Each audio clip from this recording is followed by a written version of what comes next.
Before we start today's episode, we want to give a huge thank you to our new supporter that we're very passionate about called eBlitz. Nothing kills online gaming for me more than random toxic teammates. Well, the eBlitz app is the perfect solution for gamers of all levels. It's free and completely free to use. Create your profile, mark your favorite games and platforms, and start swiping through profiles to build your buddy network. This really is the perfect solution for games where teamwork is vital, like Overwatch or Rust. Download today for free using a link in the episode description.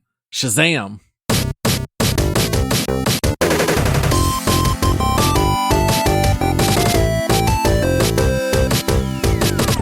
Hello everyone! Welcome to the Multiplayer Gaming Podcast. We are a team of three dads who are lifelong gamers, and we love to talk casually about video games. Every other Monday, we do a deep dive where we discuss a single game for a full episode, and today we will be deep diving Wasteland 3. You guys know the drill, but make sure to toss us a follow, rate us 5 stars, and leave a written review if you use Apple Podcasts. You can also help support our show financially while unlocking perks like gaining access to our bonus Squadcast episodes on Patreon. Just visit multiplayersquad.com to sign up. I am your host, Paul, and I am joined by my two fellow Arizona Rangers. I can't believe we actually played a game that starts out in our home state of Arizona. Coming up first, the man who has 10 out of 10 lockpicking skills. And I know this for a fact because he has practiced lockpicking in real life. I've seen him do it on Discord. It's Josh. This is very true. This is, hey, let's be honest. Lockpicking is one of the most useful skills that you can have in a game. Mm-hmm, and I thought, why not have that skill in real life? So I actually can pick a decent amount of locks. Yeah, even back in the day, sometimes when we would record, you would have your little lockout and your tool, and you'd show me and Todd, and not nearly as hard as you would think it is. Shockingly easy, yes, with some practice. Oh, very nice. And then also joining us, he has 10 out of 10 weapon modding. Maybe this is a bit of a stretch, but I do know for a fact he loves the PC modding community. I think he also had something like 200 mods installed for his PC version of Skyrim. It's Michael. Yes, it was 147 mods. I'll send you all my build, and that was for bananas. The VR version too, which means it was really hard to get to work right. I have never seen Sophia walk through walls before until that point, which, by the way, she's a mod as well, second companion. But yeah, thank you. I appreciate the modding introduction. And 140 mods, 147. Yeah. You might have an addiction to mods, Michael. I have not played Fallout 4 yet.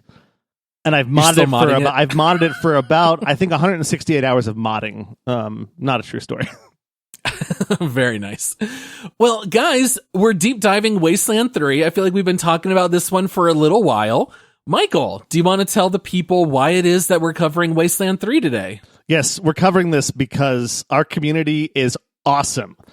Specifically, one person in this community. Well, there's many awesome people in the community, but one person decided to go on Patreon and say, you know what, I'm going to go legendary status. And when you go legendary, you never go back. That's true, actually, because your name shows up in gold in our Discord forever. But also, if you support us at legendary status, you get to pick a game for us to play, whether we love it or hate it. We're playing that game, and this person's name is Redletter, actually a friend of ours also. I don't know him personally. I believe you guys both do. But Redletter said, hey, play some Wasteland 3. And I'm like, what's Wasteland 3? And he's like, well, it's the sequel to Wasteland 1 and Wasteland 2. You know this because it's called Wasteland 3. And so we're playing it for Redletter. Thank you, Redletter. We are so excited to talk about this, and I apologize if one of us, probably Josh, doesn't like it. I mean, am I the guy that doesn't like You're the games? Grumpy old troll. Well, yeah, but am I like the guy that's like, man, Josh isn't going to like this? Is that the reputation I have? I bet you've murdered more games than any of us, I think. Really? Paul literally called me out one time for never murdering a game, and I still don't think I'm going to. Every game. But see, as you're settling in as like a host of the show, you're getting more comfortable. So I feel like in the beginning you were like, I just don't want to have any strong opinions about anything. And then we have basically raked you over the coals enough that you're like, okay, wait a minute. Very it's true. fine if I hate this game, and it's fine if I tell you you're stupid for liking it. Yeah, the hardest day of my life was when I had to try and defend Elite Dangerous, and that was a strong opinion apparently for this show. Man, that was so much fun. I really enjoyed that. No, it was not. I still can't believe the disparity between you two in particular on, Best game on ever. Elite Dangerous. Oh, goodness. Well, yes, thank you so much, Redletter. Redletter is a legendary supporter of ours. We do also owe a couple of shout outs. So anytime someone signs up on Patreon, we always give you guys a shout out on the show. And in this case, we do have two. So you guys know this is my favorite thing to do on the show. But we've got to give a shout out to NightWizard63, who signed up with Epic status. And also we've got Papa Thunderfist, who has been a supporter for a little while on Rare status. He bumped it up to Epic just this morning. So thank you so much to both NightWizard63 and Papa Thunderfist.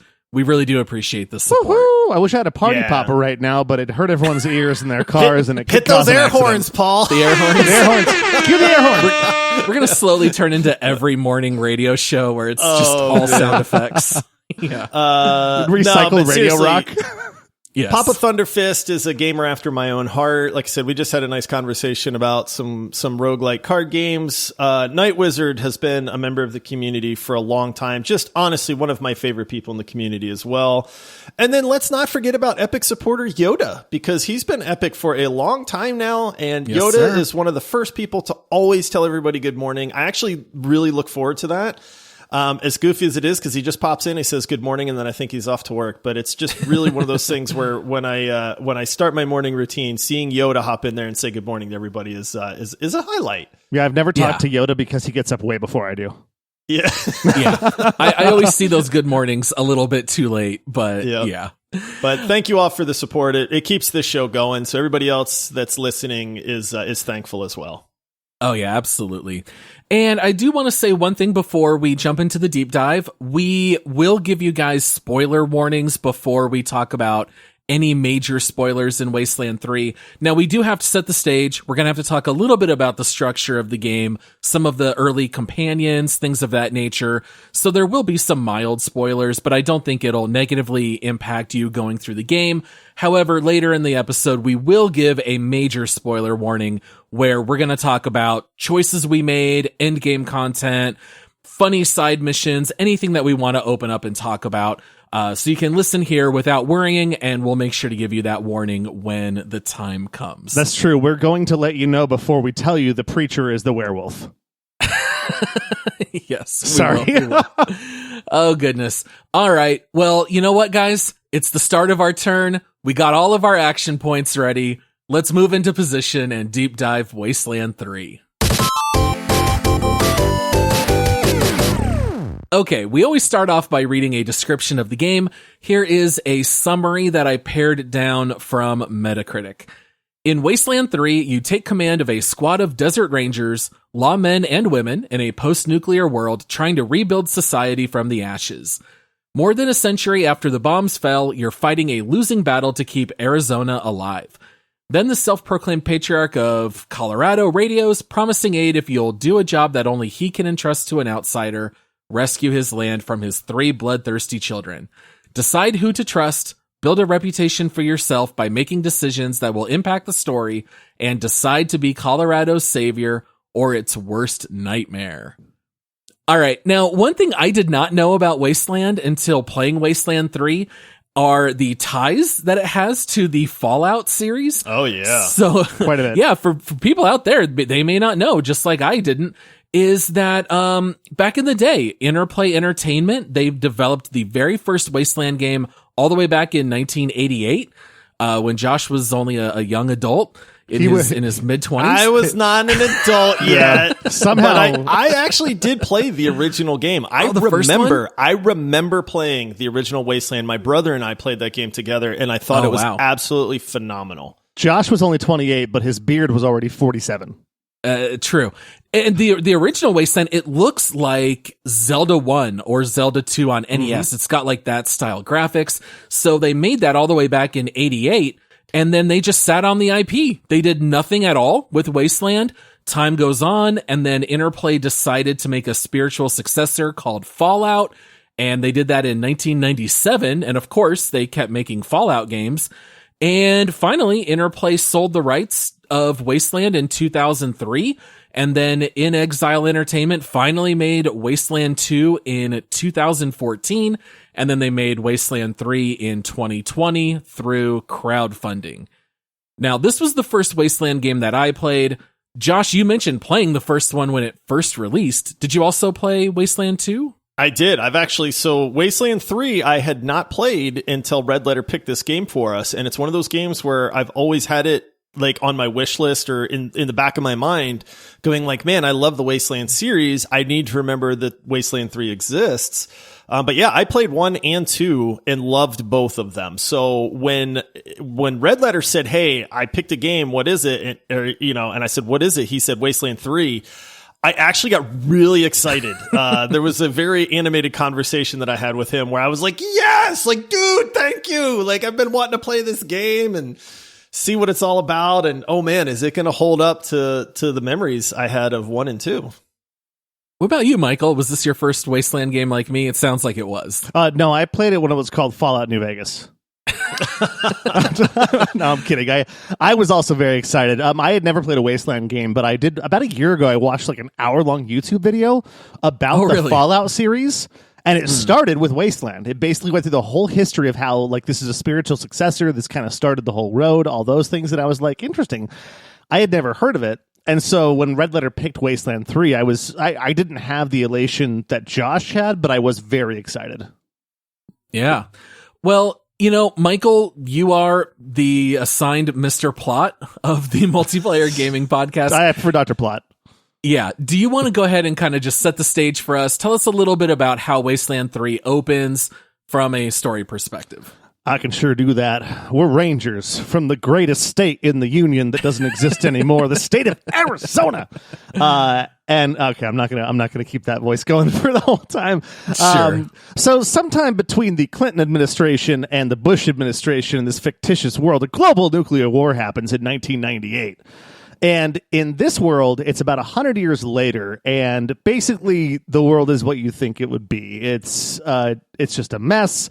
There's robot AI everywhere, kind of zombies. There's a bunch of cannibals. Bad things are happening, right? The thing is there's an entire government collapse, but somehow we still have a military. And in this game, our characters are part of a military, or a militia, I guess you could say, probably more over a militia. And essentially we are called the Arizona Rangers. Now what happens is Arizona's not doing so hot because it's hot in Arizona. And we're not gross here. Yeah. So we're can't eat cotton, Michael. Yeah, we can't farm. We had oranges, but we built highways over the orange groves, and that happened. So we're far from Florida. Well, anyways, this man called the Patriarch in Colorado is like, hey, listen, my kids are missing. I need some help. You come up here, I'll help you. You come find my kids, I will help you. We'll talk about his kids later in the spoiler section, but they're not really kids anymore. Anyways, long story short, we're on our way up there to Colorado, help out the Patriarch, who's basically just, I don't know if this is spoiler territory or not. Basically, he's a guy who got himself into power because he probably organized a whole bunch of people. And you know how it is. He who has the biggest stick controls a lot of things. And the Patriarch, literally sits on a throne of nuclear weapons. So he's got a big stick. Anyways, so we're on our way up there. These guys called the Dorseys attack us, kill everybody, including our commander, except for myself and my partner in the game. And that's kind of based on how you start the game and you start your characters out. And then you kind of go into the character creation. You pick your 2 Rangers that you're going with. Our commanding officer dies, not spoiler territory yet, because this happens in the first 6 minutes of the game. We get to Colorado Springs. We set up and we go in and we're like, hey, we're going to help the Patriarch. We're going to find his kids. And then just like so many games that we've reviewed here, things are not as they seem. Perhaps we don't know. And that's the whole thing is we're going after these 3 kids, but we're trying to decide who to trust, and our decisions make a difference. That was a decent one, right? That was a good start. Yeah. I feel good about perfect. that one. I'm going to give myself 6 stars out of 10 on that one. That's perfect. Yeah, right off the bat, right? They kind of just give you like your major storyline missions.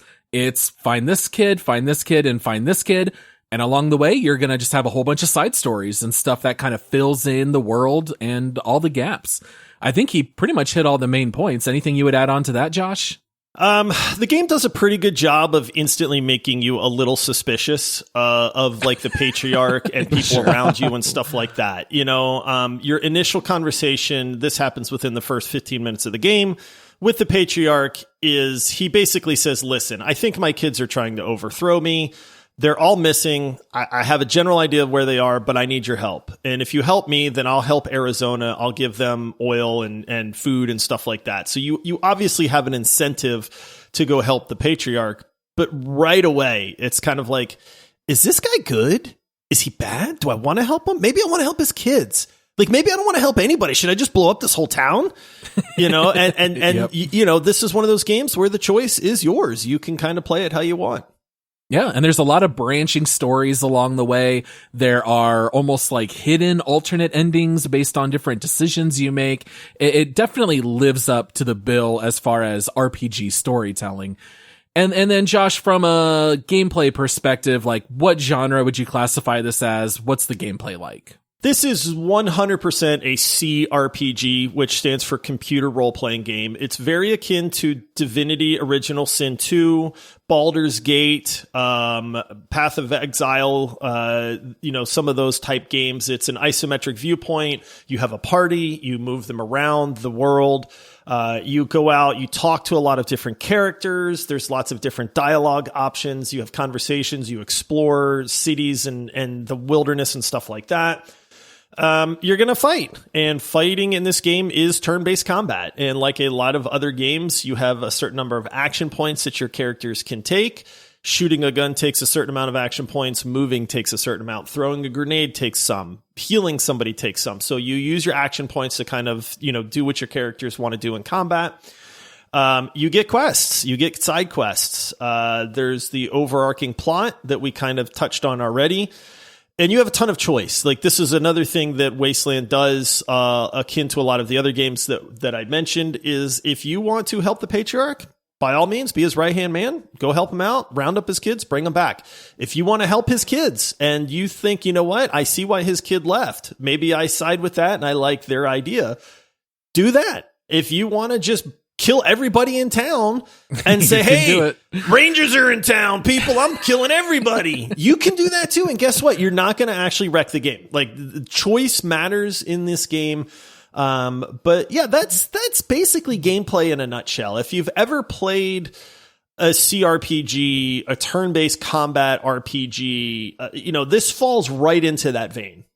I love that you have spoon-fed me what cRPG is, because I've been asking a lot of questions about that lately. Like, I've heard you guys say Metroidvania. Listen, guys, I just play video games. Like, I don't know what any of these acronyms Hey, Michael, are. I'm going to blow your mind. There's this thing called Google, where if you type in what is a cRPG, it will actually give you a full definition, examples, like a full rundown. It's pretty cool technology. I only live in an alternate universe where Hot Tub Time Machine says that Loogle is actually the Google. Oh, nice. It does get a little confusing when you start looking at JRPG versus cRPG, and even over time, those words have changed. Like, computer RPG used to just be like, as opposed to tabletop RPG, but it's very similar. So you can kind of imagine you got a lot of the similar skills you would have in a Dungeons and Dragons kind of game, creating your character, different skills. We're going to get into all those details, of course. And the only thing I would add on to that is that you will run a squad of 6 people. So over the course of the game, you can recruit other people into the Rangers. You're going to find people in this world that are going to ask to join your team because they've been impacted by the events in the story. And you can also fight with animals as well. We'll get into that in a few minutes as well. One of the most important parts of any RPG, and this is definitely the case for Wasteland 3 as well, are the different point systems. Now, you have your attributes, which you will put points into. They're basic stats that you would imagine kind of for any RPG. In Wasteland, they break them down into coordination, luck, awareness, strength, speed, intelligence, and charisma. Even though they have different names, it's all very run-of-the-mill stats. They're going to increase your chance to crit, or they're going to increase how heavy of armor you can wear, things of that nature. But I think where Wasteland 3 really stands out are the skills. There are a total of 22 skills that you can pick from, and this is going to give you different abilities that you can do in the world of Wasteland, or give you new lines of dialogue that are otherwise locked off to you. So when you guys looked at all the skills based on the time that you've spent playing this game, are there any in particular that stuck out that you either enjoyed or that you thought are really vital? Go ahead, Michael. I was just going to say, I'll give you a behind the curtain. I started out by playing the two nerds, and so I had like nerd stuff as one of my skills. And then I had, what was the other one they had? I can't remember. And they literally call it nerd stuff. Yeah, it's called nerd stuff. Michael's not just saying that. No, I say things like that, but in this case, it actually is nerd stuff. And instantly, I put basically every one of my characters was maxed out on automatic weapons and big guns, guys. Those are the most important ones in this game. Oh, very nice. So you put some into like the strict gunfighting, putting a lot of points into those early on. Yeah, and a lot of strength when it came to the attributes because it gave you health, and I didn't want to die. And it's tough to have like armor that you can't equip, so there's always a little bit of attempt to just put points into strength anyway. Yeah, it was weird that a lot of the armor you couldn't put on unless you had a strength rating, which was kind of strange. Mm-hmm. And so you kind of had to do that a lot, and so that was important as well. What about you, Josh? Would you like to pump those points into? See, I'm the opposite, man. I can't stand when I'm talking to somebody and I see an option that tells me, hey, if your speech level was a certain amount, you could do this option, but it's not high enough, so guess what? You can't. Yep. Or if there's like a door where it's like, hey, you need a lockpicking skill of 6. And I'm like, well, dang it, I'm only a 3.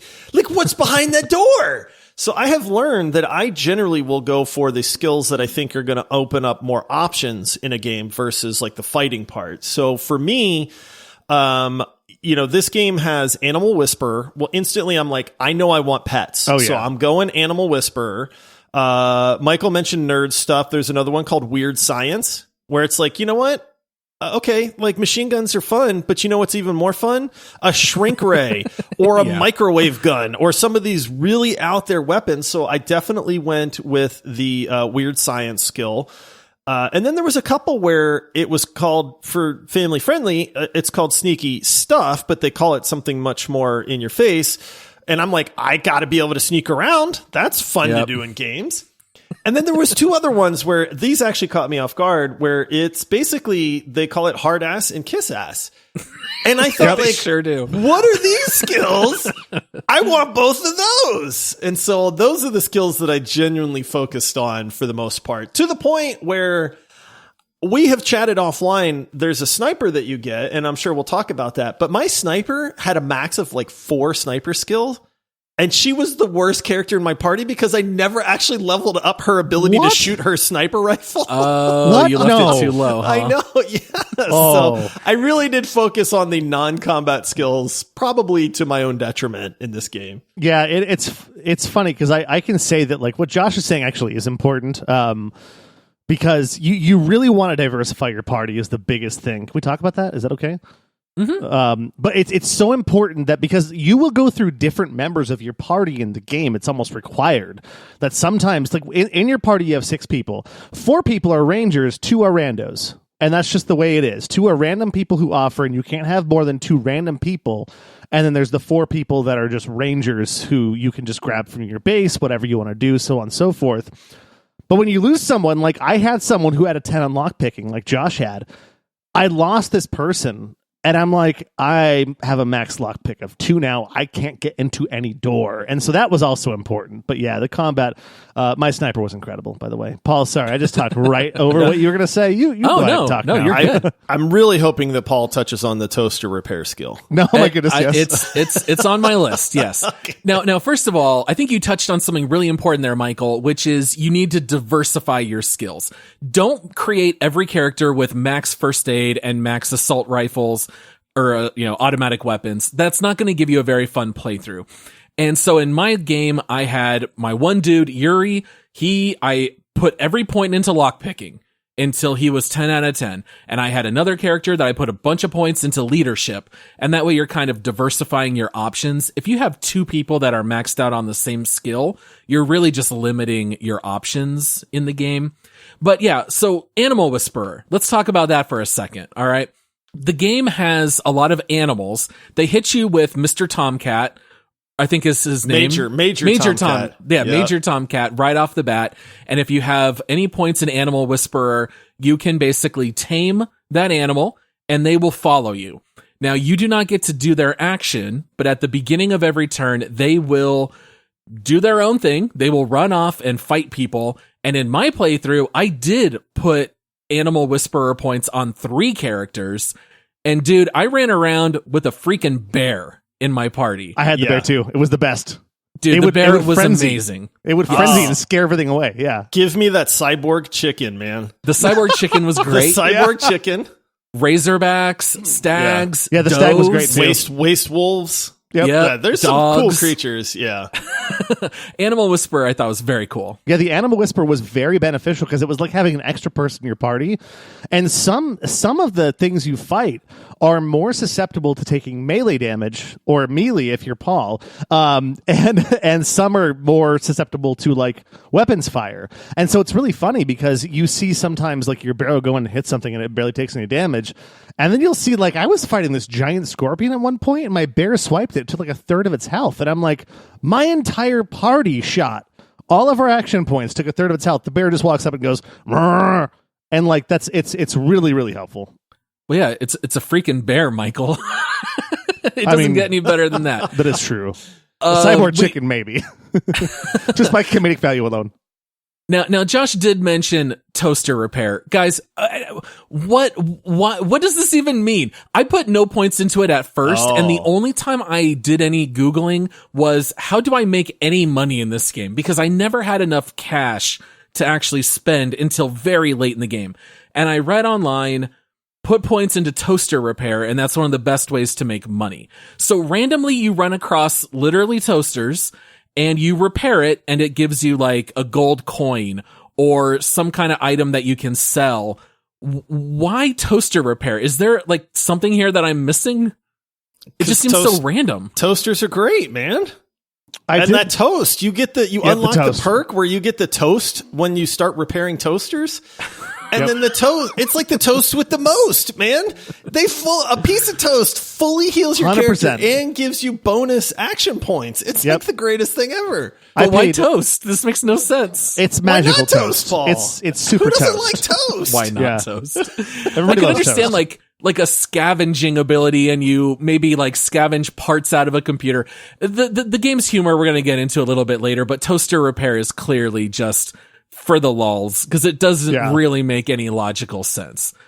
But let's go ahead and move on and talk a little bit about weapons. You know, Josh mentioned a little bit here. This game has a lot of different weapon types. The one thing that does make it very different from another cRPG like Divinity Original Sin 2 is that you do not have any spells. The game is almost entirely focused on throwable items and physical weapons. So this game has assault rifles, shotguns, submachine guns, pistols, snipers, heavy machine guns, flamethrowers, rocket launchers, blunt weapons, bladed weapons, brawling weapons, and laser weapons. Also, guys, every weapon has its own different ammo type. This is kind of a wild list, but you have 9mm, 7.62, BBs, 45s, 5.56, spikes, 38, bolts, shotgun shells, flamethrower fuel, 50, energy cells, saw blades, rockets, tactical nukes, and no, I'm not kidding, frozen ferrets. Oh, yes. I was hoping you mentioned the frozen ferrets, Paul. Yep. Common ammo like frozen ferrets. So were there any weapons in particular that you guys really liked or disliked in this game?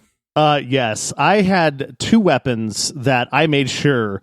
I was joking earlier when I said big guns and automatic weapons, but I also wasn't joking because big guns was a lot of like your rocket launchers and flamethrowers. I loved having one character rocking around with a rocket launcher because I had toaster repair skills, so I could afford like the 114 credits it cost every time you shot a rocket launcher because it was expensive. Rockets are expensive in this game. But, and you can only fire a rocket every 2 turns because it takes 1 turn to shoot the rocket and a whole turn to reload it.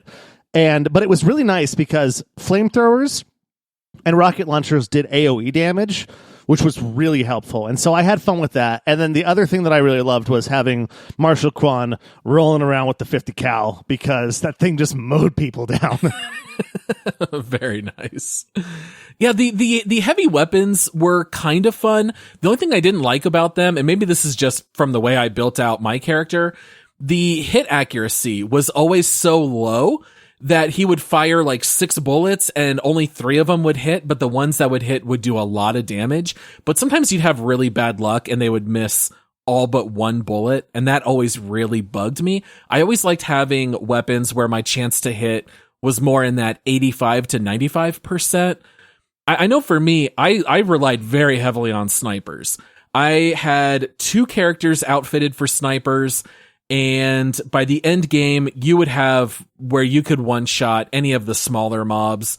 By the very end, even some of the more strong bosses, you could take out huge chunks with snipers, and I always enjoyed rolling with those. That's if you remember to put sniper points in them into your sniper. Oh, see, I kind of missed that part with my sniper. Dude, I love the idea that like Josh's sniper is good enough to fire other snipers, but they look at a better sniper and they're like, I don't know how it works. Yeah. Like I can't handle this. It's what too is this big. thing in my hand? It's too strong. I went with a completely balanced loadout. I had my 1 AR character. I had 1 big guns character. I had 1 weird science character that was shooting microwave guns and ion bolters and stuff like that. And frozen ferrets. I had 2 melee guys. And then I had a shotgun person, like a small arms shotgun person, because the shotguns actually have a spread and you can hit a lot of people at the same time. So I really kind of tried to cover the board. The frozen ferret launcher is hilarious. There's a lot of really funny guns in this game. It's not just ARs and pistols and stuff. You get some really wacky weapons in this game, which are actually a lot of fun. It's funny when Josh mentions that because you really, again, like we talked about earlier, you want a very diverse loadout. Like I talk about the big guns and the rocket launchers, but my loadout was literally almost exactly like his. I had Lucia who had a pistol, and that pistol was like a sniper rifle. You just had to be really close. But if you shot someone with that pistol and you were close, they were down. And then I had Banshee who had the sniper rifle. She was my homegirl. Loved her so much. She also had Animal Whisperer maxed out. But then I had, a couple automatic weapons and then the rocket launcher and the flamethrower and then a shotgun. And it makes a lot of sense because you've got a whole bunch of different ways to do it. The one thing I didn't delve into enough that I wish I had was a melee person. But my bear did that. Yeah, the animals cover that a little bit for you. Now, how did you guys feel about the whole ammo system? Like, it's kind of easy to run out of ammo and not realize. I don't know about you guys. I was sometimes in combat and I would go to fire with someone and they would say, your gun's not loaded. And I'd be like, well, I know I've got the system set to auto reload after combat ends. And then I'd realize, oh, I have 17 ammo types and I just ran out of 9mm. And now all of a sudden I have to like switch guns or something like that. The ammo I thought was a neat idea. I almost found it to be a little too high maintenance where it was more annoying than providing benefit. I'm with you on that. Like, I get it. There's a certain realism. You're shooting automatic weapons and these weapons, flamethrowers that, use flamethrower fuel and stuff like that. So I get it. It was unfortunate in combat when your character would need to reload because that used action points. I found that I actually ran out of ammo a good bit because some of the bigger guns, like the machine guns or the ion blasters and stuff, would just churn through ammo to the point where I'm now out of ammo and I got to switch weapons and make sure that character had a backup weapon on them or something like that. It's one of those systems where it's like, I get on the one hand, it adds a layer, but on the other hand, it's kind of inconvenient at the same point. So is it worth the trade-off on that or not? It's tough. I'm with Michael. I found myself spending a lot of money on rockets because I had a guy that used a rocket launcher. So instead of buying armor upgrades or some of these other things, I would always just tap out the rocket supply, which would tap out my money. I never fired a single rocket. It's the what? one. It's so the one type. I did not put points into any characters for explosives. And I never had high enough explosives to access rockets. So I was focused way more where I would have 1 or 2 brawlers, 1 or 2 snipers, 1 or 2 close to mid-range, and that's how I rolled. So I've actually never fired a rocket. Yeah, every single time that I finish like a group of missions, like you've got the game is set up to where as you roam around and you go do things, you're going to different regions.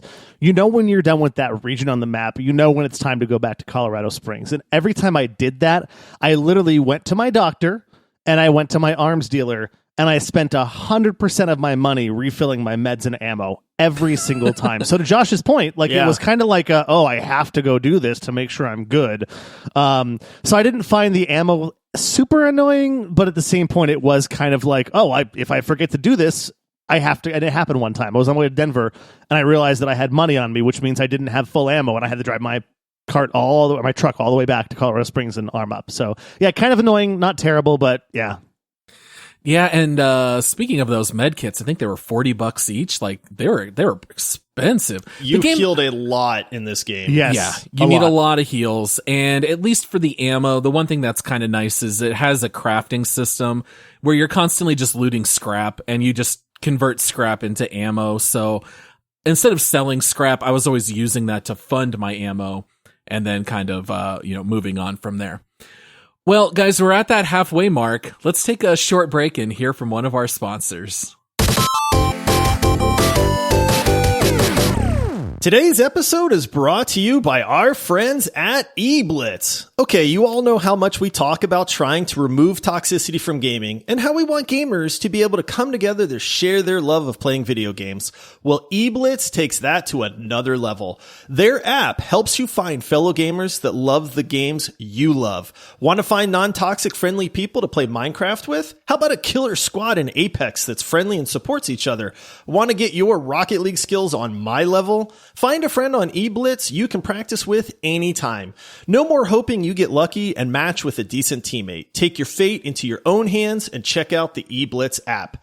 The eBlitz app makes sign up simple. Just enter your email address, your favorite games, and things you like, and it will do the rest. Once registered, simply start swiping to match with other gamers who share similar interests as you, be it games, platform of choice, country, etc., and message them all in the same place. Never play alone again and create new gaming friends in seconds. Download today for free. And yes, it's completely free to use off the App Store and Google Play Store.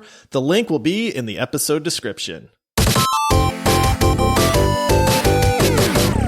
All right, we are back from our break. Let's talk a little bit about the companions. So, we've thrown out a couple of the names. Maybe you've heard Banshee or Lucia. Were there any companions in this game that you ran across? By the way, Michael never recruited Jody Bell.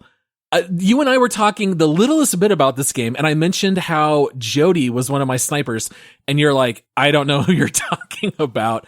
And for me, that was the very first companion that I got. So you can actually miss out on entire companions where I went back and looked to see when you recruit her. And I could tell that, Michael, you just didn't have points in those certain skills. So you were not able to intervene and save her. But let's just talk a little bit about some of our favorite companions that you guys ran across. Yeah, so Jody Bell died in my story. I never had a chance to save her. In fact, it happened later on, too, where I talked to another character, and they're like, you didn't save all of my kids, because everything's related in this game. But yeah. As far as companions go, 3 really stuck out for me. One was Lucia, because she was really annoying. Every time you tried to make a decision that was against, the patriarch, she was like, I'm going to leave if you do this. And I was like, dang it, stop saying that. You got a really good gun. The other was Banshee, because Banshee starts out with a decent sniper skill and decent animal whisperer, and so I just maxed those out, and she was like a one-shot wonder. And then, of course, you got my homeboy Marshall Kwan, who is the master of the 50 cal, and also he was my one guy that I had first aid in.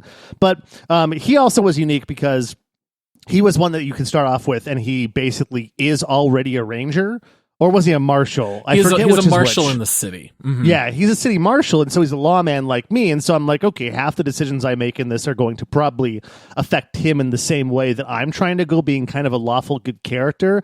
Because you do find out early on that the companions will leave you if you make a decision that they don't like. And so I'm like, Marshal Kwan's my guy. He's going to come with me. And, that worked out. So those are the three that I really liked a lot. And I know that Josh had some very different ones, and so did you, Paul. So y'all talk about those guys, including your slavers and cannibals, you scum.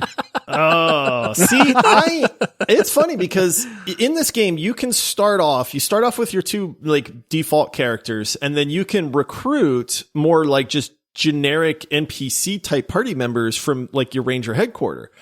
And in the beginning of the game, that's basically what I did. And I just built out a whole team. And so it was actually only a couple times in the game where I actually accepted one of the like plot NPCs, like Lucia or something like that. And so I did have Lucia in my party. She was the one that I tried to go like just, revolver with her, but then realized that shotguns are way better.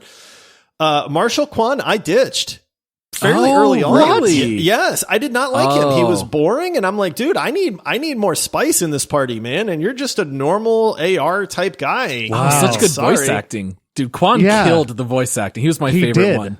I never had Jody Bell. I did have Ironclad Cordite because I'm like, oh, well, this guy's like a warlord and this guy's evil. So yes, join my party, Mr. Ironclad. There goes your lawful good. It's out the window. Yeah, well, of course, you didn't expect otherwise. Yeah, that's a good point. And so, I had Ironclad and Lucia were the only two like plot level NPCs that I had in my party. The other Seriously? Wow. Yeah, the other four were just my characters that I built in the beginning and just kept with me the whole time. So I looked up all the companions that you can find in this game, and I had all of them but one. There was one person that you can recruit at the bazaar that I did not get, but I had the others. Lucia, even though she is a little bit of a goody two-shoes and she doesn't like you to do anything that even is perceived as anti-patriarch, she added a lot to the story because she lived there. And you would run into bosses and she would say, oh, I know this person, and she would talk about them. Or you would rescue a character and she would say, oh, that's my dad, or that's my uncle, or I know who these remains are because that's one of my family members. So I loved running with her, even though she kind of sucked from a combat perspective. Oh, I loved her at combat. Yeah. See, for me, she wasn't very good until toward the end. But I also do have to mention my boy Fish Lips. Dude, Fish Lips, I initially did not want to run with. He's this like, wait, why not? Why didn't you want to run with him, Paul? He might be a cannibal. Okay. You might meet him, and right off the bat, he says he's a cannibal. He's got like, what do you call them? Like, gauges. He's got like gauges and piercings everywhere. He's heavily tatted up. And initially I was like, I don't know that I want to run with this guy because he seems a little bit like a psychopath, but I put him in my party just for the fun of it. Dude, he ran around with a saw sword, which is exactly what you think it sounds like. It's as long as a broadsword with like I don't know what kind of saw it's called, like some kind of like circular rotary saw at the end.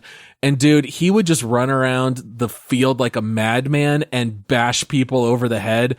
And he was so powerful doing melee combat. I loved Fish Lips. That dude ruled.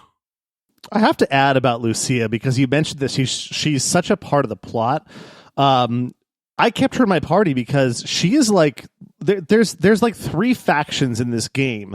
One of them is the Dorseys we talked about earlier, who are the ones that like sank our convoy at the very beginning cinematic of the game. Your convoy sinks into a lake, the Dorseys come blow it up.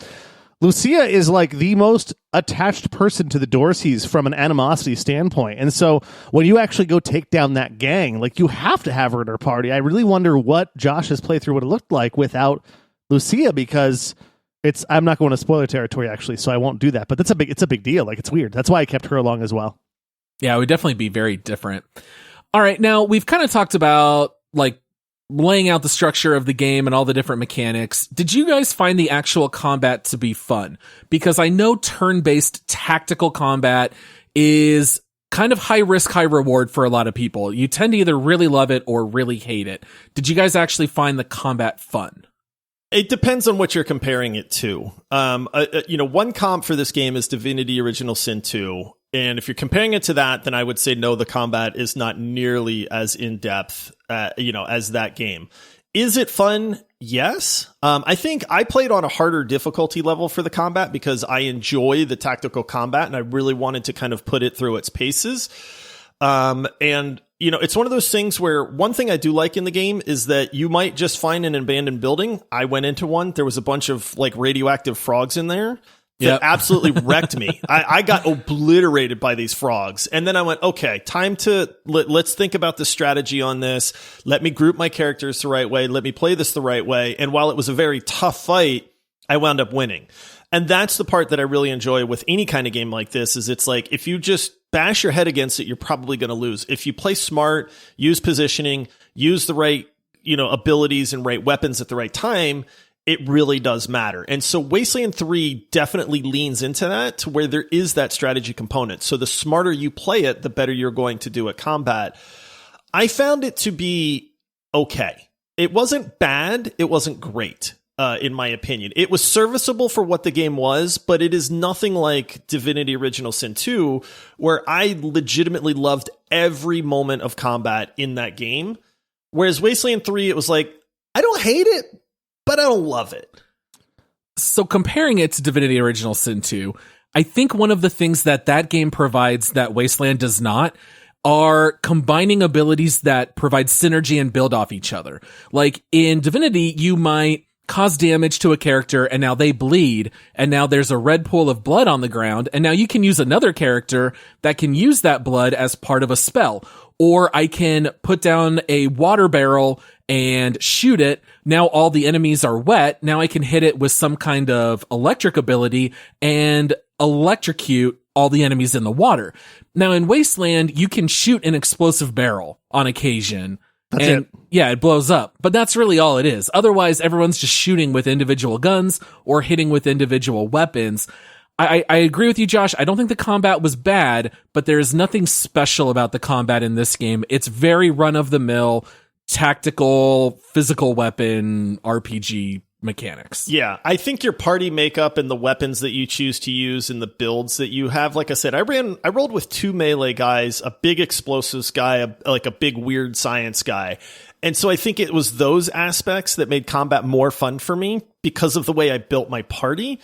If you just went all ARs and pistols and shotgun, I think it would be honestly kind of boring at that point. And so I think it's kind of like, how do you approach it? How did you build your party? Is that going to raise the bar or lower the bar a little bit? I don't know. What about you, Michael? What'd you think? I found, first of all, 100% what you said. It's like I did the same thing where at first, I would just try to barrel into something. About a third of the way through the game, I started getting smarter and saying, hey, I need to get Lucia positioned a little bit closer before they see me because she's got a handgun. Banshee's going to stay way far back. Got a shotgunner going up there. But I did find that about halfway through the game, I got kind of tired of the combat. In all honesty, which I don't know if this is a spoiler or not, but like most games, the last 3 hours of this game is 100% combat and almost no story until the very end. And I was just trying to muscle through it and be like, can I just get more story? But you know me, I'm a story person. I will say though, PSA real quick, because I did start this game twice. I got 4 hours in this game on the PlayStation. Yeah, you did. I have to tell you, do not play this game on console. Do not. Don't do it. You will hate it. The combat is impossible. You shouldn't play a cRPG? A computer RPG on a console, Michael? Well, I don't want to talk. I didn't know what that acronym C doesn't mean console RPG? That's right. It works for both. RPG. That's what Michael thought it meant. Yeah. But it's funny because I picked it up on the PC and I didn't realize that, PlayStation has their free stuff. Every once in a while, I've had PS Plus for years. I got it for free at some point. It was already on there and I'm like, cool, I could do this from my couch instead of sitting in my office. I will say that the combat, do not play it on console. That's the only time I'll bring this up. I know it's not part of our show doc, but don't do it. Play on the PC. All right. Well, I know that we're kind of quickly running out of time here, but let's talk a little bit about the humor. Do you guys want to bring up, like, let's all bring up one thing each that we really thought was funny that we liked. Michael's raised in his hand. You can go first, buddy. What'd you like? The music in this game is so incredible because it's ironically funny. Okay. Yes. I'll cover it. I'll cover my favorite moment in spoiler territory, with the music, but it's like, you're going in and you're doing a fight, and all of a sudden this ridiculous version of Battle Hymn of the Republic comes on while you're blasting away at, I want to spoil it so bad. I can't do it. But you're blasting away at things and you're like, hold on. Am I hearing everybody Wang Chung tonight right now? Because yes, everybody have fun tonight, and like a Western version is on there. And I don't know if it's supposed to be funny, but I was dying, and it was my favorite thing about this game, hands down. And also, there's a version of Land of Confusion that's a very slow, like methodical version. It's on my iPhone now. I listen to it every day. I'm glad you mentioned that, Michael, because there was a moment where I was in a big fight and America the Beautiful is just blaring in the background as I'm launching rockets and laser beams, and my guy's running up with his dentist toothpick weapon that he had, and America the Beautiful is just blasting in the background, and I'm literally sitting in my chair dying, going like, okay, this game gets some things very, very right, and this is one of them. So, yeah.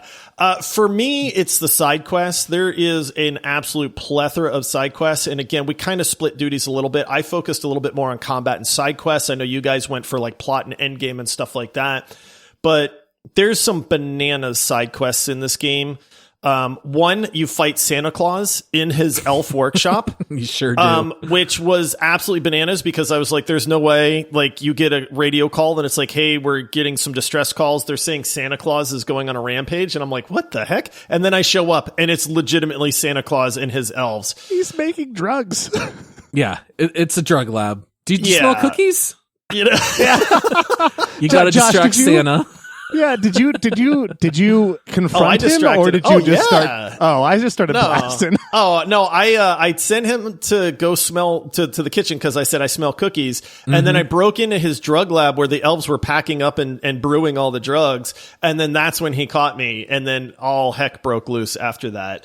You got to free the elves. He was keeping them hostage. It's just, this is a lot of what this game is, and it's hard to cover all that in a show, but this game's sense of humor is absolutely phenomenal. What about you, Paul? What was one of your favorite moments? Oh boy. I try to go with something that you can do a lot in this game, and anytime you see a pile of snow, the game gives you an option to pee on it, and then you can loot the snow pile, and now in your inventory, you have a yellow snowball, which you are free to throw on anyone you want. They will react, and you might give them a debuff, like give them the stink that they now run around with. And yellow snowballs, I thought, were a very funny addition to this game that do not really impact combat. It's just there for the humor. Yeah. All right. Well, this is where we're going to get into major spoiler territory. I'll go ahead and give you a little warning here how far forward you'll want to fast forward. To avoid spoilers, jump ahead 8 minutes and 14 seconds. But let's go ahead and open up all things, any side missions, any end game reveals. What do you guys want to talk about? You fight a robotic Ronald Reagan while you're listening to Battle Hymn of the Republic, and it is hilarious. Wait. What's Ronald Reagan's title, Michael? What is it again? It's the God. He is the God President, Ronald Reagan. The God Reagan. President, yeah. Like so, and the faction is the Gippers. Yeah, the Gippers and his followers, all the ones that are female, are all named Nancy something that their job is. Nancy Doctor. Yes. Nancy. So they're all Nancy Reagans everywhere. I could not stop laughing through that. And there's a lot of questions there's a lot of things you can do there. Like, that's a part of the story where you go in 3 different directions. You either help robots, you help the Gippers, which is the followers of the God President Ronald Reagan, or you help neither, and they both hate you. Well, I went with the choice where I help the robots. and you have to fight a giant robot, Ronald Reagan, with laser beams coming out of his eyeballs while Battle Hymn of the Republic is playing. It was one of the greatest moments of any video game I've ever had in my life. It really is, man. That area of the game, we talked about this, we haven't mentioned it on the episode, but this game starts off a little slow. The first probably couple hours, you're not getting it. It's not jiving. And then it really starts to click. Like once you get to what they call like the overworld, that for me is where the game really started to gel. And that's where you get to, I think it's Denver, right? Isn't that where the Gippers are and stuff Denver. like that? Yeah, right. Denver. Yeah. Yep. And so that's when this game really just flung the doors open completely. And I started going like, oh my goodness, what is this game at that point? And 100%. I mean, there's statues of Ronald Reagan. One is sentient. It shoots gigantic laser beams out of his eyeballs. It talks to you. You can go help the robot commune, which I decided I wanted to do. I instantly showed up. I had a guy that was very good at hacking things, and there was a greeter robot. And one of the options was hack his memory banks. And so I tried instantly. I went, okay, yeah, I'm going to hack this guy. And I got caught. And he was like, what are you doing? Why are you trying to hack me? And I was like, oh my goodness.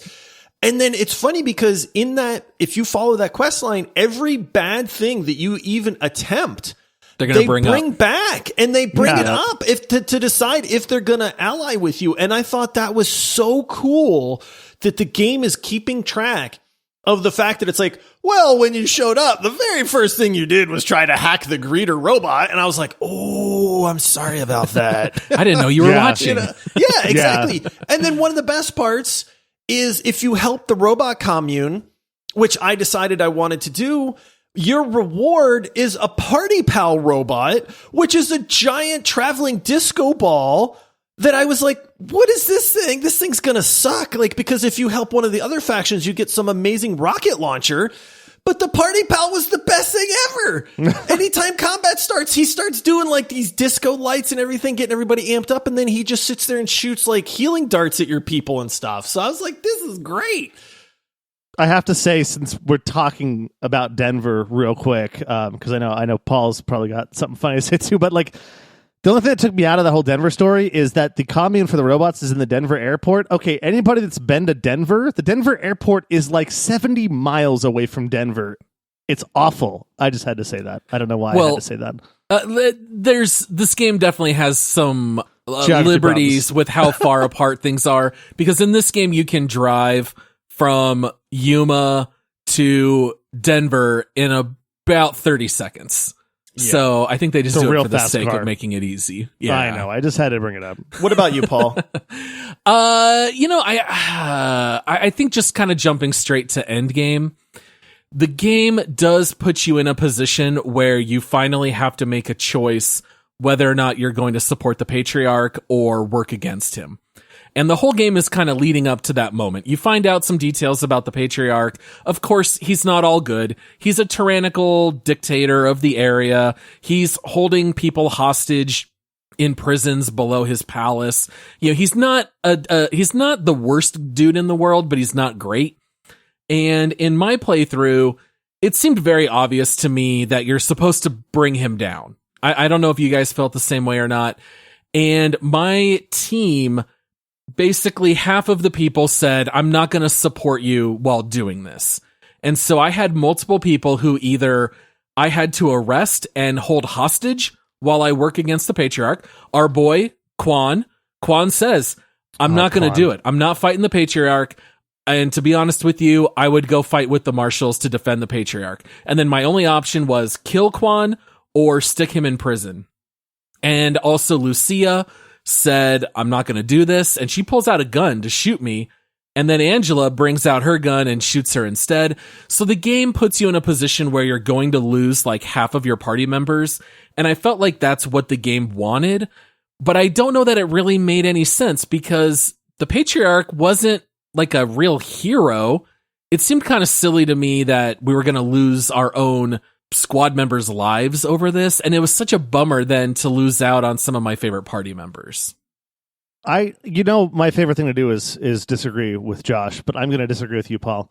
I think that it was very easy to determine which party members were going to go with you based on the dialogue that you had with them beforehand. Like my party I built up knowing that if I was going to go against the Patriarch, I was only losing Marshall Kwan, and I lost him. But I wonder what changed, because I didn't have to arrest him or kill him. I just said, stay here. And he was like, okay, I'm not helping you, which is really strange, which means we must have made some different decision there. But I think that it wasn't like the Quarry, where when we did the review on the Quarry, we know that a lot of it was so luck-based. I feel like this game actually told you, if you took the time to talk to your characters, who was going to be on your side and who wasn't. That being said, I do agree with you, though, that it was a bummer to lose people because Marshall Kwan was my homeboy. That's all I mean. It's clear who supports the Patriarch, but to me, it didn't make sense that certain characters were so loyal to the Patriarch, because he's clearly not all good or bad, and none of your options in this game are all good or bad. This game tries to live in the moral gray, and so it was kind of weird that all of a sudden, like, characters are drawing lines in the sand, and then you were losing so many important skills. So for me, it was like, well, now I have no character that has any points in sneaky stuff. And now I'm just kind of stuck where I can't use this at all, or I couldn't use certain weapons. So I wasn't too crazy about that. The end to me didn't feel terribly satisfying. It kind of felt like they just wanted you to feel the loss of half your team. How are we going to force it? Well, we're going to force it through this decision. Not half your team. You don't lose that many people, but you lose some no matter what. So I don't know. Ultimately, I found the middle of the game to be the most fun. The ending I didn't find terribly satisfying. Anything else you guys want to talk about by way of spoiler content here?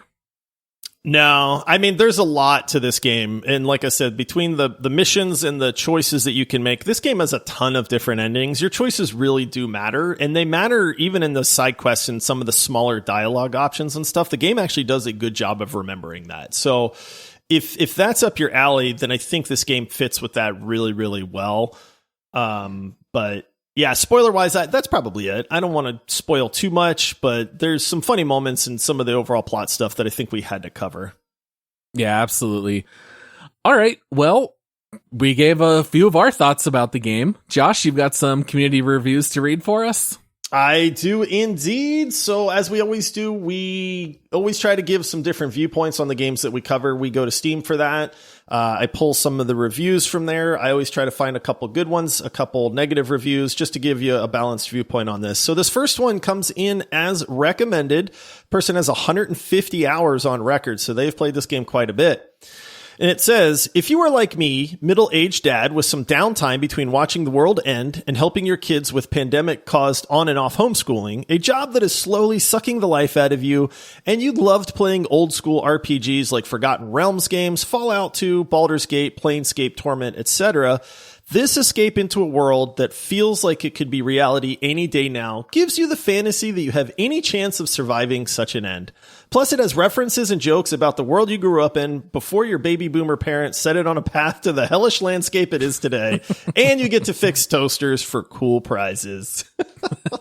Very nice. So that one, really the reason I pulled that one is because this game is, I am the middle-aged dad, as are you two fine gentlemen, that, I loved the Forgotten Realms game, Fallout 2, Baldur's Gate, Planescape Torment. These are all games that are in this similar vein. So if you were a fan of those, you'll probably be a fan of this game as well.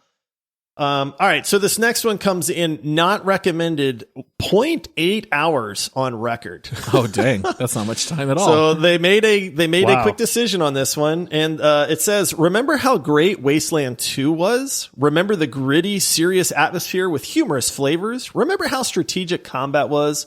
Well, tough luck. This is a completely different game. This abomination looks like Fortnite. It went from gritty and occasional humor to wacky offbeat laughs in a gritty setting. Combat? Prepare for the ultimate inconsolitis. Gone are the amazing tactics from Wasteland 2. Now you have the simple interface and simple tactics, all for the almighty console. Go play Pillars of Eternity 2, or Divinity, or Wasteland 2, or even Baldur's Gate. This game is nothing like Wasteland 2. Seriously, is this even the same development team? What in the world happened? It was crowdfunded. That's what happened. This game was crowdfunded, actually. The second one was true. Also, yeah. Oh, okay. There's one thing in there that, even though I did not play Wasteland 2, I will say that the game seems to start off very gritty. and there's not a whole lot of humor. The very beginning, all of your fellow Rangers are dying left and right. People are getting blown up. People are held hostage. The Dorseys are psychopathic killers. And I felt like that set the mood for me, where I was like, oh, this is a pretty gritty world. And then all of a sudden you've got pigs running out of rooms, exploding, and frozen ferret ammunition. It felt to me like it starts gritty, and then it kind of hits you out of nowhere. Oh, there's actually a little bit of Far Cry style over-the-top humor, and the game does try to do both, and I don't know that it really accomplished either terribly well. There are parts that are very gritty and hardcore. There are parts that are incredibly funny, but it does feel a little incongruous, I thought, when you play the game. Definitely a tale of like 3 different ideas or something, because you're right. Yeah. The humor really ramps up in the middle of the game, but you're right. It's non-existent for like the first part of it. You know, it is a little jarring, I guess, is the best way to put that. So, all right, this next one, 54 hours on record, not recommended. And it says, having played Wasteland 2 and Wasteland 3 back to back, I gotta say, I like this one a lot less. Wasteland 2 is kind of buggy and rough, but has that nostalgic charm that takes me back to the days of Baldur's Gate and Fallout 1 and 2. Wasteland 3 just tries to be all XCOM-y and Divinity-like, but without any of that polish. The majority of the characters are cringy and one-dimensional, sucking any immersion out of the experience. With the exception of Colorado Springs and the near final area where you deal with Liberty, most of the other locations feel more like little dungeon crawls filled with a bunch of quirky post-apocalyptic things, like killer clowns, robots, cyborgs, cannibals, or whatnot. It just doesn't have the sprawling scope that old RPGs had. The world does feel pretty small. I agree 100%. That's why I picked this one, honestly, it is one of the faults that this is not a fully fleshed out, massive world like a lot of RPGs that you're probably used to have. Yeah, it's like when you get to Vic, for instance, the middle of the 2 children of the patriarch that you go to, you see him for a total of about 5 minutes, and he's bonkers, but that's it. So the one-dimensional thing that reviewer said, it's so true. It's like, hey, we're going to get this guy, and it's like, well, he's clearly bad and bonkers, so I should probably kill him, and then that's it. You never talk about him again. It's done. Yeah, one other thing as well, talking a little bit about like the size of the world, the game does have random encounters when you're in the overworld, and it's the same map over and over and over that you play. And it's like, oh yeah, I've seen this 25 times before. And I don't know, it feels like for an RPG, it's pretty limited in scope compared to and it's not fair to compare things to DOS 2 and Pillars of Eternity. Like, these are games that are enormous and they're very stand apart. Wasteland 3 just feels very RPG light in that regard compared to those other sprawling ones. Which is surprising from a 30-plus hour RPG. Yeah. It's just segmented as well, which is weird. In a lot of RPGs, you can seamlessly kind of go from one area to the other. Or if you're in an area, it's a huge area to kind of just wander around and explore before you go to like the world map and then go to another huge area.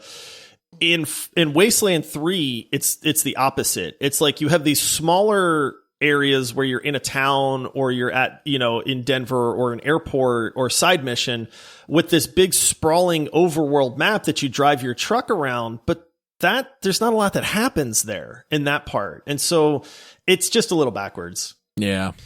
So, all right, this last one, it comes in as recommended. They have 50 hours on record, and it says, starts slow, but gets very engaging and intense. Great combat and RPG elements. The world is very atmosphere-rich and dark, and making moral choices is often very difficult. I still wonder if I made the right ones.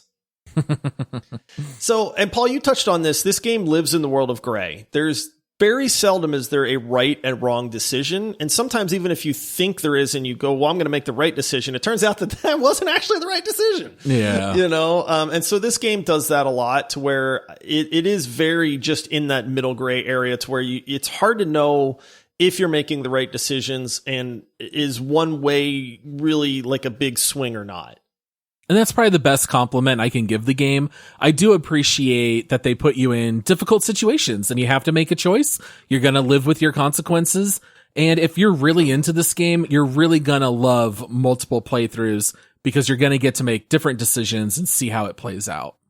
All right, fellas. Well, that's what the community thought. Now it's time to take a guess at what we think the overall rating on Wasteland 3 is. This is from the Steam Reviews all-time ratings on a scale of 0 to 100. And I think, Paul, you won last time, if I remember. Did I? I'm pretty sure. Yeah, you you're did, right. because, I did win last time, so I get to go first. You guess first. All right. This is a hard one to come at because I have no idea how well regarded Wasteland 2 was compared to this. I don't know if most people think this was a step forward or a step back. I have a feeling most people probably liked it. I'm thinking it's going to be in the very high 80% range. I'm going to say 89% is my guess. All right, 89% for Paul. Michael? This is probably the hardest one I've had so far. Like, normally I have some kind of an idea. Normally it's like, oh, we've heard things about people saying it's glitchy. I have no idea what people think about this game, so I'm going to throw a dart at 82 just because I think that I was maybe moved a little bit by some of the reviews that Josh just read about people not liking it as much as Wasteland 2, and so I think that Paul is a bit too optimistic.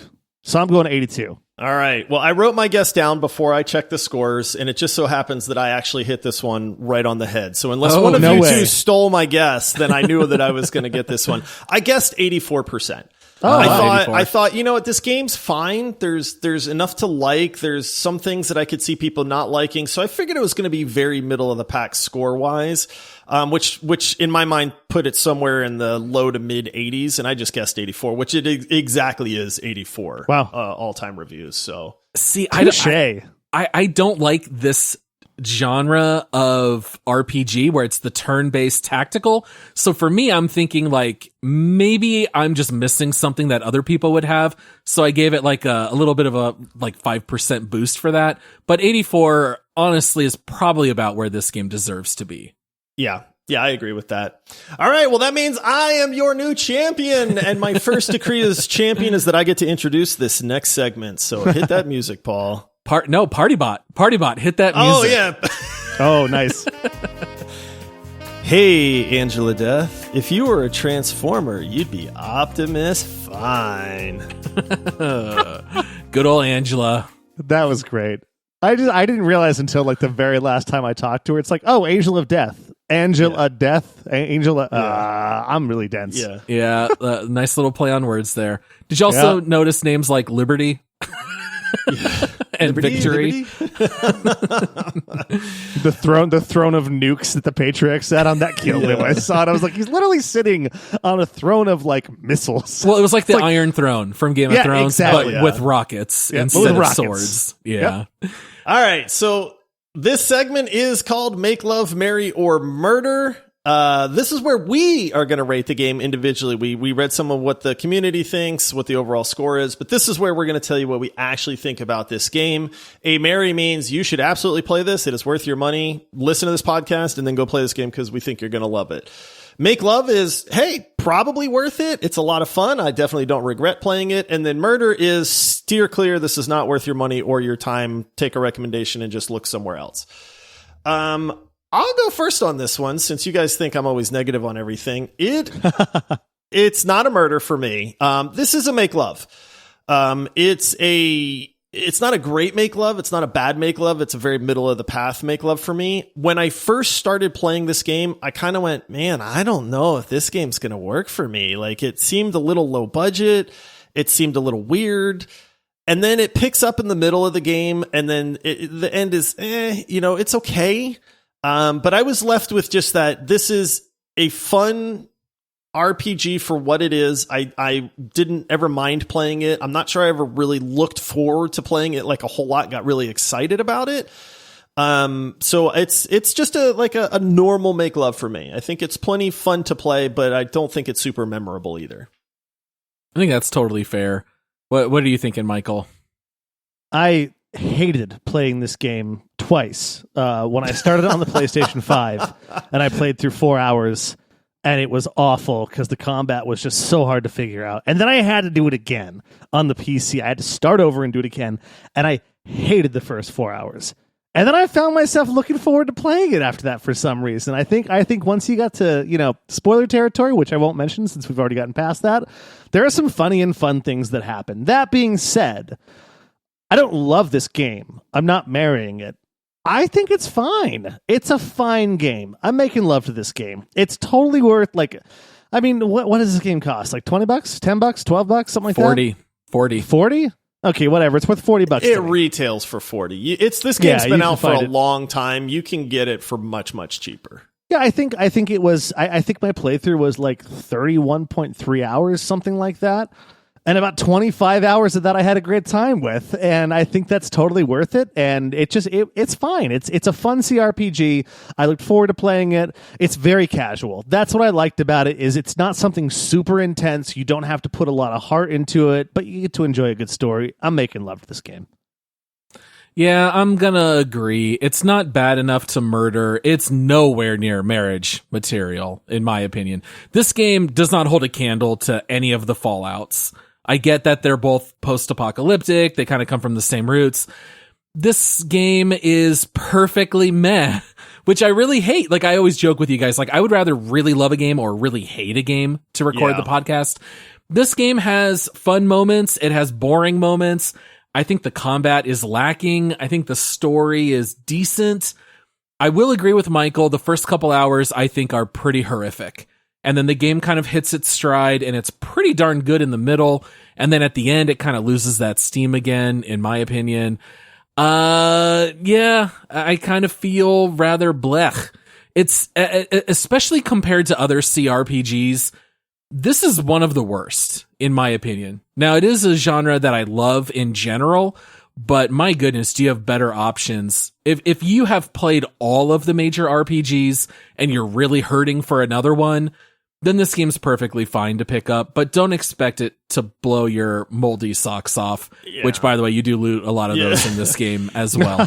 The only thing that really sets Wasteland 3 apart is its setting, and it's I don't want to say atmosphere, but basically its setting. Like, if you want to play an RPG with rocket launchers, flamethrowers, laser microwave guns, and absurdity, this is right. Yeah. And you want to launch frozen ferrets at bad guys. This game does that in spades. Most RPGs are fantasy based or something like that. So if it's like you want that, but you really want a different flavor, then Wasteland 3 fits that bill perfectly. It's not a phenomenal game in any sense, and it's not a terrible game in any sense. It's very middle of the road in that regard as far as the actual gameplay goes. Yeah, like I said, it's fine. Yeah. It's fine. Yeah, it's fine. Yeah. It's true, though. Yeah. All right, well, let's see where this fine game winds up on our amazing leaderboard.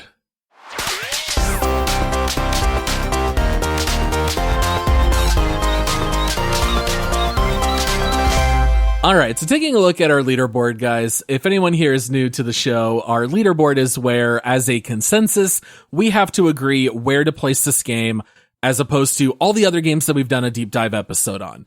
So looking at our list, which, by the way, you can see at multiplayerpodcast.com, it's right there on the main page, we have done a total of 76 deep dives. And taking a look here, we've got some stuff in the top 10, like Apex Legends and Satisfactory.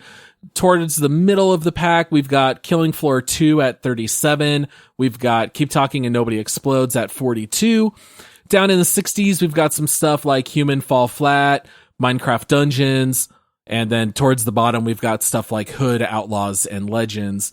I don't know about you guys. When I look at this, I'm kind of looking, where do the games transition from, oh yeah, I recommend that, to, yeah, I'm not so sure anymore. Yeah. And so for me, that's right where this game falls, which I think is like really darn close to Deathloop and Tiny Tina's Wonderlands. That's exactly what I was thinking. No lie. I was legitimately staring down Deathloop and being like, I think it's right next to Deathloop for me. That's what I was thinking. Yeah, it's like in the very late 40s. Yeah. And I have not played Deathloop, but I was like, you know what? This feels a lot like Tiny Tina's Wonderland. It was fine. The game was fine. It was fine. Yeah. And so it's like, I'm like, that's exactly where it goes. That's hilarious. Would you put it above or below Deathloop? Do you guys, are you thinking a few away from that? I would put it below Deathloop, but I think I would put it above Tiny Tina's. Personally. I am honestly 100% with you. This is the fastest consensus that we've ever had because it's number 49. Done. Okay. We're all calibrating to each other. Yeah. I mean, I think that says a lot about Wasteland 3. It's fine. It's it's fun. It's not bad. If you can get it for cheap, it probably makes it even better. Yeah. And if you're just hungry for a different setting in a cRPG, if you're a fan of that genre and you just want something different, then it's fine. I feel like this would be a very good game for okay, I am going to travel overseas. Maybe I'm flying to Japan and I'm going to be flying for about 20 hours and be like, you know what? I don't want something I got to really pay a lot of attention to. Maybe I'm playing on a Steam Deck or something. That's a perfect game for this. Game's fine. I'd rather play DOS 2 again, personally, but I hear you. It's a good point. If you want something new, it might be worth checking out. But if you have other RPGs you haven't tried, there's just a lot to pick from. That's going to do it a lot better. Yeah. All right. Well, then we will lock it in. This will be number 49 on our leaderboard. And I think that basically wraps everything up here for this episode. We do want to say thank you to eBlitz for sponsoring the episode. As a reminder, please visit multiplayersquad.com to see our Patreon page where you can support the show and get those bonus episodes. Also, if you want to start playing our next deep dive game, you can get started on Broforce. We will deep dive that game 2 weeks from today. Ironically, there is a little bit of overlap as far as the viewpoint of America and how America functions in the world. There's a little bit of overlap there. And we do want to say thank you to everybody for listening. We love you all. And until next time, happy gaming. You got to say it first, Michael. I was waiting you down. Is this a game of chicken? I was like, I always go next. Yeah. Okay. Final comment. Go look up YouTube, Wasteland 3 full soundtrack with radio songs and timestamps and just have a blast with some awesome music. Because the music in this game is probably a 94, even though the game's only an 84. All right. Cheers, all. All right. See you, everybody.